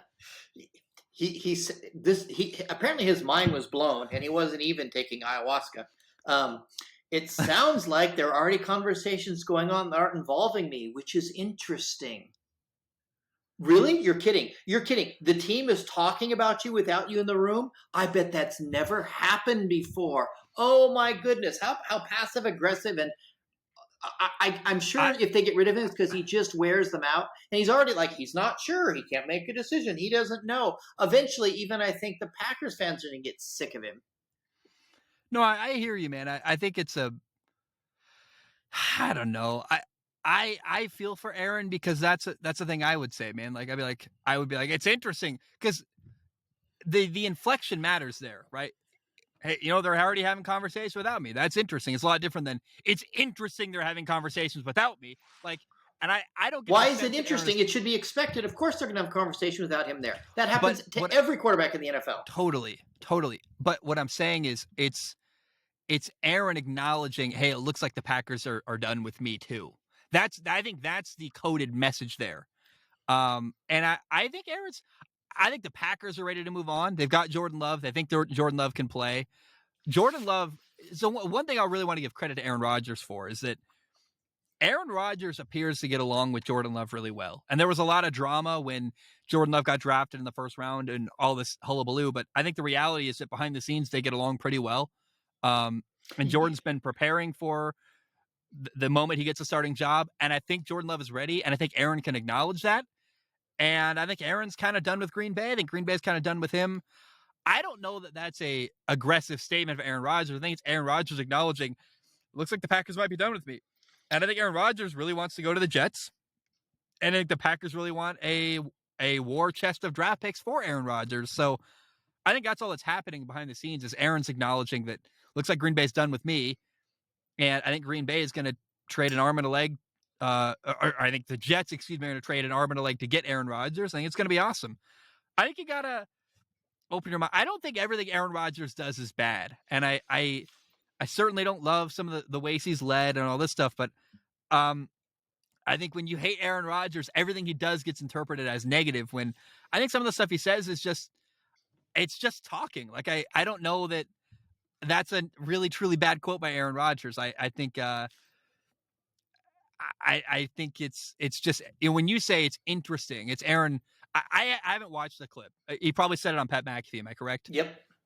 I can hear it in Aaron Rodgers' voice saying, they're having conversations without me. And that's interesting. It's him saying, looks like they're done with me too. That's all that is. It's kind of a non-starter to me, but it hooked you, which I find great enjoyment in is how did Aaron Rodgers hook Steven Shomler today? And I just let you be crazy and whatever happens, happens. Well, I'm super excited for him to go to the Jets. That will be even more drama and fun. Yeah, that's the thing, man, is when you look at Aaron Rodgers as entertainment rather than because it will provide fun and interesting storylines. And Aaron Rodgers playing against Josh Allen twice a year, playing against Bill Belichick is really interesting. Maybe the Jets potentially being good is also kind of fun. Like the Jets, how can you not feel bad for the Jets? I mean, oh my gosh, it's been years of misery. So Jets fans will maybe get a year or two of pleasure before Aaron retires. I don't know. I think it's actually quite compelling and cool, the thought of Aaron Rodgers going to the Jets. Yeah, it's a shame he's not a good quarterback anymore, but oh man, I hope just for that statement alone, I hope Aaron Rodgers maybe he gets second in the MVP voting, but I hope he wins a Super Bowl with the Jets, just so I can look you in the eye and say, oh, so Aaron's not a good quarterback anymore, huh? Or like maybe he goes on the road to beats Joe Burrow in Cincinnati, and you can cry a lot of Bengals tears. I just now that I know how deep your hatred is for Aaron, it's gonna make me root for him more because every week I'm gonna look you in the eye and be like, so how do you feel about the 7 touchdowns Aaron Rodgers threw for the Jets this week? Huh? Like that. I'm only rooting for it because it's fun to watch you squirm. Oh, all right. Well, this has been a great episode, and you've got on Thursday you're going to the East-West game. So take some cool notes and have a cool report for us next week. And next week we will talk about the Super Bowl and our Super Bowl predictions. Yeah, it'll be at Allegiant Stadium, which is pretty cool. So I'll have I missed practice. They did like a weird walkthrough the other day at Allegiant Stadium. It wasn't a real practice. And then there's a media day. And so I'm not going to that either. So I will be for the first time in Allegiant Stadium on Thursday. And that'd be pretty cool. So I can report back what the Raider Stadium is like next episode. That'll be pretty fun. Okay, so you want a hot tip? Sure. An Allegiant Stadium hot tip? I have sources. Okay. I have sources inside Allegiant Stadium. So Kahlua rum is amazing. And yep. I've done a podcast with the owner of Kahlua rum. I've did an updated podcast with him time before last one. I was in Kauai in September. Great guy. Kahlua rum's amazing. And they signed a marketing deal with the Raiders. And they chose the Raiders over the 49ers and over the Seahawks because, as you probably know, Vegas is the ninth island. And there are more than one Kahlua Kahlua rum bars in Allegiant Stadium. So you got to have a Kahlua rum Mai Tai, baby. I will probably do that. My favorite thing about Vegas, I'm kind of lukewarm on Vegas. It burned really hot at first, and the longer it's gone on, the more the bright lights have gotten really they've really grated on my existence as a human. I'm really sick of it all and the flashiness. But my favorite thing about Vegas is the Hawaiian culture everywhere. It does feel like you are in a micro community of Hawaii. It's crazy how many 808 license plates and stickers and Hawaiian words and amazing Hawaiian food. It's such a coming together of Hawaiian culture like no other place on the mainland. It's very, very cool. And you give people one of these in Vegas, they know what that means, unlike everywhere else in the mainland. Like, so you do a shaka like on the road and you let a guy go by, they do it back to you, and I'm like, yes, oh, I missed that so much, and that gives me so much joy. So, yeah, I'll have a Mai Tai in Allegiant Stadium. That sounds awesome. Yeah, because you are, my understanding, journey's changed, but current journey, yep. Do you know who Bob Hope is even? Let me Google him. I don't though. Yeah, he's a comedian. He was old and nearly dead when I was a kid. My grandparents loved him. Wait, is he the military guy? No, he was just a comedian with his nose.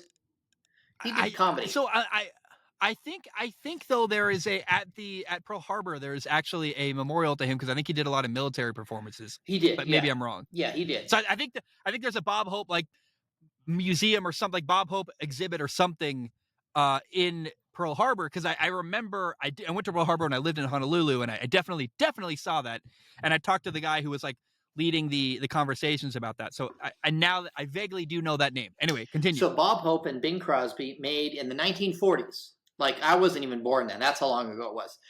Okay. But my grandparents loved the Bob Hope movies. Made 6 movies with Bing Crosby, all on the road to. So the road to Singapore, the road to Zanzibar, the road to Morocco, the road to Utopia, the road to Rio, the road to Bali. And it was just these stupid, fun movies having adventures. And then you Americans get to see this different place. And so I have to explain that to say, my understanding is it may take 10 years, but you're on the road to Hilo. Oh yeah, I don't know how long it's going to take me. You love Hawaiian culture. My final destination in life is to own property and live on the Big Island of Hawaii. That's like where my heart is, and I will always be looking forward to that for years and years to come. Yeah, because you lived in Waikiki neighborhood for about a year, and yep. You love Hawaii and you love Hawaiian culture. And we had 4 days of death marching around the Big Island of Hawaii. Dude, you poor soul. We drove so many miles, and I was just going and going. And my poor dad, I realized his age on that trip because I can just go forever. And he was getting real tired by the Well, it's not just that, but there was the day that we started like at 8. And at 10 o'clock at night, we still had not had dinner. That's not dinner, a meal, no food. No food all day. And we're driving and we're hiking, we're driving or hockey. So it's not that I'm old, but I actually need nutrition. I can't just run on air. You can't just eat corn pops, like a handful every couple hours and keep going? No. And as much as I authentically like the bad coconut coffee at 7-Eleven, when any Hawaiian island I've been in, and I actually like it, I can't just live on that. I actually have to have a meal, at least once a day. See, you're doing a lot of work. I'm watching you. You're looking something up on your computer. What are you looking up? I have to take care of it first, and then I will tell you. This is exciting. Okay. Yeah. There's suspense. I almost said expense. There's suspense. Your face is all lit up white. Yeah, because I've got a white screen on. Yeah, it's I just got to hit the purchase button. It's gonna help your. What is happening? We're gonna help you with your brand. You know how I want to. Oh, you're buying Road to Hilo on GoDaddy or some crap. Is that what's happening? Yeah, I'm right. Am I wrong? Road to Hilo. On the road to Hilo.com. Because you're on the road to Hilo. So yes, I just thank you for your order. On the road to Hilo.com is now ours. What a place to end the show, man. Real quick before we go on, the Pro Bowl's coming up. It's irrelevant, right? It's total nonsense. Other than Derek Carr, his tweet was hilarious. It looks like mine got lost in the mail from a couple seasons ago, but hey, I'm glad to go. So like when he actually earned it, he didn't get it, and when he should have got it, and now he really didn't earn it, but he gets it anyway, so he's taking it. And if he gets he's going back to Vegas, by the way. And if he gets hurt, They're on the hook for his entire season. Oh, I almost want him to get hurt. Yeah, they have to pay him if he gets hurt. Yeah, what's cool, it's Derek Carr going back to Vegas too, which is kind of a fun little playing again for the Raiders, because he'll be wearing a Raiders uniform. Yep. Like, which, because you have to wear a Raiders uniform, you're still part of the Raiders technically. So yep. it's gonna be fun to like have the Raiders helmet on at least, which is kind of a fun little tidbit there. But yeah, I don't. It's why they're not even playing a game. It's a skills challenge, so maybe not. No, it's flag football, I think. Is it? Yeah. I don't even care. I kind of hate the Pro Bowl. It just doesn't compel me at all. It's like when they gave Tyler Huntley an invite to the AFC. Like, why is Tyler Huntley in the Pro Bowl? It's clearly meaningless. Did you see that Josh Allen isn't playing because he's hurt, but he's golfing at Pebble Beach? But he can't play in the Pro Bowl because he's injured. It's like, what? There's no value. It just doesn't. I wish they would just make a list of like the players who deserve it and then give them like a bonus and move on. Like, just release a list and do like a special episode on NFL Network revealing the list. That would be interesting. It'd be better than what it is now. Yeah, and the fact that Jalen Hurts is not in the Pro Bowl is stupid. It's stupid. The Patrick Mahomes is not in the Pro Bowl is stupid. It's not the best teams. It's just nonsense. It's just nonsense. Also, one more thing. Last point here. As someone who lived in Hawaii and someone who has now spent way too long in Vegas, it's not a comparable destination. Like, it used to be fun because at least you could take your family to Hawaii, and even Orlando's better because you get to take your family to Disney World. I don't know what's exciting to bring your family about to Vegas. Like, if you have young kids, you're not looking forward to the trip to take your 8-year-old to Vegas. I could see how you'd be excited to take your 8-year-old kid to Disney World in Orlando or Hawaii. I don't know what the draw is about Vegas for an NFL player that's got kids. It's just like, why are we doing this? You know what I mean? There's no like reason to bring your family and make it into an event. So why would you even go? Well, I got a hot travel tip for you then for Vegas. You know, I write food and travel content for the Culinary Treasure Network. Yes, correct. Yeah, so you need to go to check out Circus before you leave town. What is it called? Circus. Not Cirque du Soleil, but Circus. Yeah, it's incredible, family oriented. You go there and it will blow your mind. I'm afraid that you're subverting my expectations and it's actually like a bunch of dancers and poles, maybe. No, it's not dancers and poles. At minimum, Google it and decide if you want to go. Should I Google it? No, I want an update next week to see if you actually went. I'm not going. Come on, you got to go to Circus. I'm not doing it, man. It's incredible. Oh, it's incredible. All right, well, we should end it. I can't even.